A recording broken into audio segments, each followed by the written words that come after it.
Pagi, ini VT493 ya. Ini hampir 5.000 menit kita ikutin kuliah. Dan channel ini segera ditutup. Bagi Anda yang berminat, ya Anda download aja 500 video saya untuk referensi. Perkembangan terakhir itu ada berita baik ya. Entah kenapa Pak Purbaya ini menjadi kotak Pandora ya. Kotak Pandora itu yang sekali dibuka, dia akan membebaskan segala persoalan. Jadi kembali lagi kepada Pak Purbaya, saya ucapkan selamat Anda berprestasi dan berhasil membuka rahasia persoalan Indonesia yang pelik ini. Ya, rahasia apa? Contohnya pertama, penegakan hukum ya dari koruptor. Ini Pak Purbaya ini langsung dia memeriksa dirjen di Kementerian Keuangan dan beberapa orang dirjen yang nggak benar atau korup atau kurang cepat, kurang tanggap akan dicopot. Ini prestasi yang pertama dari Pak Purbaya. Sekali lagi saya ucapkan selamat kepada Pak Purbaya. Ini orang sakti mandraguna. Yang kedua adalah masalah Eigendom di Darmo Hills ya. Darmo Hills ini raja problem ya. Penghuninya ada yang punya pabrik permen, relaksa juga bermasalah, ada juga yang sengketa kakak adik ya.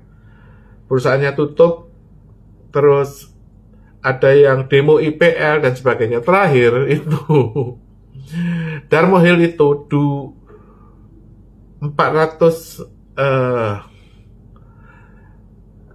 sekitar 200 hektar tanah di Darmo Hill itu diklaim oleh Pertamina. Ya, bulat ini. Coba Pak Purbaya nanti akan datang ke sana mempelajari masalah apa ini. Kenapa kok bisa Pertamina bisa mengklaim pemilik tanahnya Darmo Hill? Padahal itu udah ada 4.000 rumah.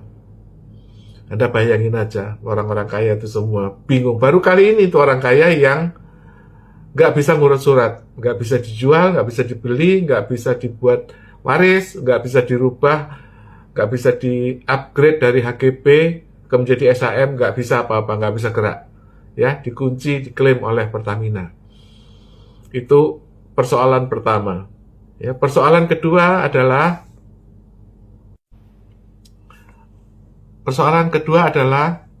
akhirnya Menteri KSP ini nggak lagi sakit gigi.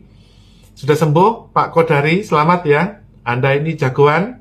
Karena apa? Kabinet Prabowo ini dianggap tone deaf ya, atau buta atau tuli ya, terhadap permasalahan masyarakat.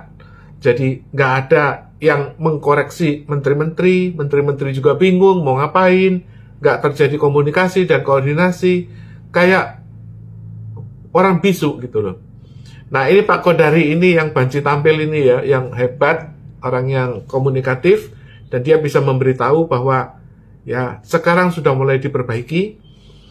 Ojol juga nggak usah demo, kalau ada masalah disampaikan dan akan di endorse atau dipahami, dikawal oleh Menteri KSP.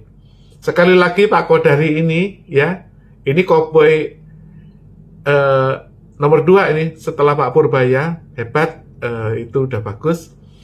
Selanjutnya adalah masalah Menteri Perekonomian ya, yang membuat kebijakan deregulasi yang baik bagi perbaikan ekonomi, dan kita akan segera mendapatkan gelontoran uang 2.600 triliun. Selamat kepada Pak Menko Perekonomian, Pak Erlangga. Akhirnya Anda menjadi penyelamat ekonomi Indonesia. Gak rugi kita punya mantan ketua Golkar ini, Pak Erlangga, orang sakti mandraguna, yang teman-temannya mundur semua, sekarang masih ada, nongol terus. Ya, Menteri Abadi Erlangga Hartarto. akhirnya bisa mencetak uang 2.600 triliun, sebuah prestasi yang bagus sekali. Sekali lagi, selamat kepada Kabinet Pak Prabowo. Kita tunggu bagaimana kiprahnya Pak Prabowo pulang dari rapat PBB. Ya, kita akan mengharapkan hal baik akan bisa terwujud.